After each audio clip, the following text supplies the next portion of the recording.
கிறிஸ்து இயேசுவுக்குள் மிகவும் பிரியமான தேவனுடைய பிள்ளைகளே, இன்று காலை வேளையிலே விசுவாசிகளின் அதிகாரம் 10ஆம் பாகத்தை நாம் வாசிக்கலாம். இதுவரை 9 பாகத்தை நாம் வாசித்து ஆளுகை செய்யும் ஒரு அந்தஸ்தை தேவன் நமக்கு தந்திருக்கிறார். அவரோடே கூட உட்கார்ந்து இந்த உலகத்தை ஆளும் அந்த ஆண்டவருடைய வலது பார்சத்திலே நாமும் இருக்கும்படியான அந்த அதிகாரத்தையும் நாம் பெற்றதாக எபேசியர் 2ஆம் அதிகாரம் 7ஆம் வசனத்தை வாசித்தோம். அதை எப்படி ஆள வேண்டும் என்பதை குறித்து இன்று இறுதியான ஒரு சத்தியத்தை நாம் கற்றுக்கொண்டு நாளை தினத்திலிருந்து நாம் புதிய காரியங்களை கற்றுக்கொள்ள விரும்புவோம். இங்கே 1 கொரிந்தியர் 1ஆம் அதிகாரம் 2ஆம் வசனத்தை நான் வாசிக்கிறேன். கொரிந்துவிலே கிறிஸ்து இயேசுவுக்குள் பரிசுத்தமாக்கப்பட்டவர்களாயும் பரிசுத்தவான்கள் ஆகும்படி அழைக்கப்பட்டவர்களாயும் இருக்கிற தேவனுடைய சபைக்கும் எங்களுக்கும் தங்களுக்கும் ஆண்டவராக இருக்கிற நம்முடைய கர்த்தராகிய இயேசு கிறிஸ்துவின் நாமத்தை எங்கும் தொழுது கொள்கிற அனைவருக்கும் எழுதுகிறதாவது, பரிசுத்தவான்களாகும்படி அழைக்கப்பட்டவர்கள் என்று தேவன் நம்மை பரிசுத்தவான்களாக்கியிருக்கிறார், நீதிமானாக்கி இருக்கிறார், ஆளுகை செய்ய அழைத்திருக்கிறார். அது பரிசுத்தத்தோடு ஆள வேண்டும் என்ற அந்த நோக்கத்தோடு. அது மட்டுமல்ல, இந்த கொரிந்தியர் 9ஆம் அதிகாரத்தில் 12ஆம் வசனத்தை நான் வாசிக்கிறேன். எப்படி ஆள வேண்டும் என்பதை குறித்து. மற்றவர்கள் உங்களிடத்தில் இந்த அதிகாரத்தை செலுத்தினால் அவர்களிலும் நாங்கள் அதிகமாய் செலுத்தலாம் அல்லவா? அப்படி இருந்தும் கிறிஸ்துவின் சுவிசேஷத்திற்கு யாதொரு தடையும் உண்டாகாதபடி நாங்கள் எங்கள் அதிகாரத்தை செலுத்தாமல் எல்லா பாடுகளும் படுகிறோம். அதிகாரத்தை ஆளும் அவலட்சணமான அந்த ஆதாயத்திற்காக அல்ல, சுயநலத்திற்காக அல்ல, இன்னும் பலவிதமான அது என்ன சொல்ல வேண்டும். நாம் பழைய ஏற்பாட்டிலே வாசிக்கிறோம்.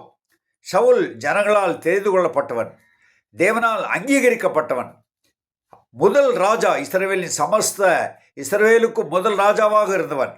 அப்படி இருந்தும் அவன் கடைசி வரை ஆள முடியவில்லை. ஆனால் 40 வருஷம் அரசாண்டான். தேவன் அவனோடு இருக்கவில்லை, அவனுடைய சுயத்தினாலே அரசாண்டதாக நாம் வாசிக்கிறோம். ஏன்? தேவனுக்கு கீழ்ப்படியாமல் தேவன் அவனை அரசனாக இராதபடி தள்ளி போட்டார் என்று சொல்லி நாம் வேதத்தில் வாசிக்கிறோம். ஆனாலும் அவன் அரசனாக இருந்தார். அப்படியாகவே இன்று கிறிஸ்தவர்களாக இருக்கலாம், போதகராக இருக்கலாம், பாஸ்டராக இருக்கலாம், ஊழியராக இருக்கலாம், நல்லவர்களாக மக்கள் மத்தியில் இருக்கலாம். ஆனால் தேவனுடைய பார்வையில் நாம் எப்படி இருக்கிறோம்?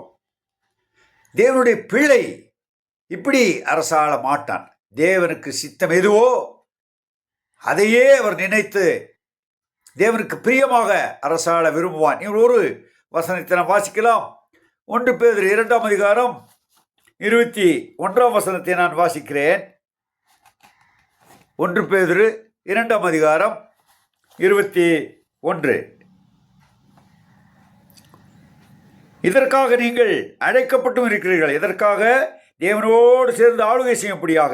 ஏனெனில் கிறிஸ்து உங்களுக்காக பாடுபட்டு நீங்கள் தம்முடைய அடிச்சுவடுகளை தொடர்ந்து வரும்படி உங்களுக்கு மாதிரியை பின் வைத்து போனார். நமக்கு ஆண்டவர் மாதிரியை பின் வைத்து போனார். எப்படி ஆள வேண்டும்? மக்களை அன்போடும் தாழ்மையோடும் மிகுந்த சாந்தத்தோடும் மிகுந்த பொறுமையோடும் உண்மையோடும் நீதியோடும் ஆளுகை செய்யும்படியாக தேவன் நம்மை அழைத்திருக்கிறார். அருமையான தேவ பிள்ளைகளே, இப்படிப்பட்ட ஒரு ஆளுகையை, இப்படிப்பட்ட ஒரு ராஜாவுக்கு நாம் பிள்ளைகளாக இருக்கும் பொழுது அந்த இயேசு கிறிஸ்துவின் அந்த மாதிரியை நாம் பின்பற்றி வரும்படியாக தேவன் அழைத்திருக்கிறார். தேவனுக்கு சித்தமானால் நாளைய தினத்தில் நாம் புதிய காரியங்களை கற்றுக்கொள்ளலாம். இப்பொழுது நாங்கள் படித்த பாடங்கள் படி விசுவாசியின் அதிகாரம், நான் தேவனுடைய பிள்ளை, தேவனுடைய புத்திரன், தேவனுடைய சுதந்திரவாளி, நான் நீதிமானாக இருக்கிறேன், தேவன் என்னை பரிசுத்தவானாக அழைத்திருக்கிறார், என்னை ஆளும் தன்னோட கூட உட்கார்ந்து ஆளும்படியாக, அவரோடு கூட ஊழியம் செய்யும்படியாக இப்படிப்பட்ட ஒரு சிலாக்கியத்தை பெற்ற நாம் பாக்கியவான்கள். கர்த்தர் தாமே இந்த வசனத்தை கொண்டு நம்மை ஆசீர்வதிப்பாராக. ஆமேன், ஆமேன்.